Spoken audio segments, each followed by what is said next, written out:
दुनिया आज energy crisis से जूझ रही है, लेकिन एक रिसोर्स ऐसा है जो शायद ऑयल रिसोर्सेज से ज़्यादा खतरनाक हो सकता है, और उसका नाम है फॉस्फोरस। हर फसल जो हम खाते हैं, चाहे गेहूँ, चावल या सब्जियाँ, इन सब को उगाने के लिए हमें चाहिए फॉस्फोरस।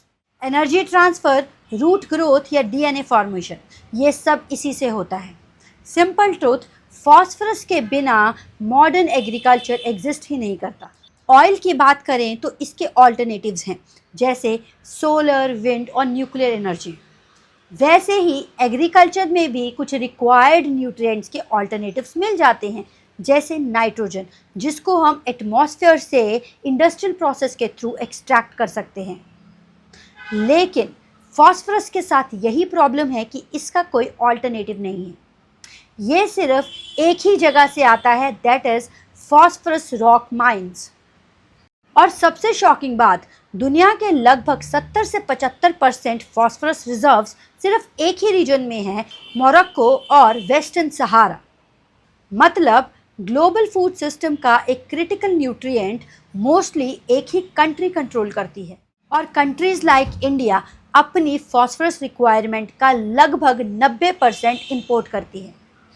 अगर कभी सप्लाई चेन डिस्टर्ब हुई तो फर्टिलाइज़र महंगे होंगे, और अगर फर्टिलाइज़र महंगा हुआ तो खाना भी महंगा होगा। और प्रॉब्लम सिर्फ यही नहीं है कि फॉस्फोरस लिमिटेड है, प्रॉब्लम ये है कि हाई क्वालिटी फॉस्फोरस रिजर्व्स लगभग ख़त्म होते जा रहे हैं। साइंटिस्ट पहले ही वार्न कर चुके हैं कि अब हम अपने पीक फॉस्फोरस तक पहुंचने वाले हैं। पीक यानी जब प्रोडक्शन अपने मैक्सिमम पर होती है और उसके बाद स्लो होने लगती है। इसके बाद सप्लाई स्टेबल नहीं रहती, जिसके कारण प्राइसेस और ग्लोबल डिपेंडेंसी दोनों ही इंक्रीज़ होने लगती है।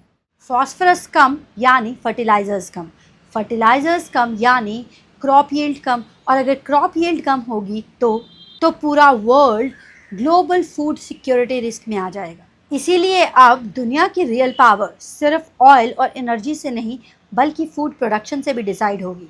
सो मे बी इन फ्यूचर दुनिया का सबसे पावरफुल रिसोर्स ऑयल नहीं, फॉस्फोरस हो। और आपकी इसके बारे में क्या राय है, कमेंट सेक्शन में ज़रूर लिखिए। और हाँ, फॉलो, लाइक और सब्सक्राइब करना ना भूलें। Thank you.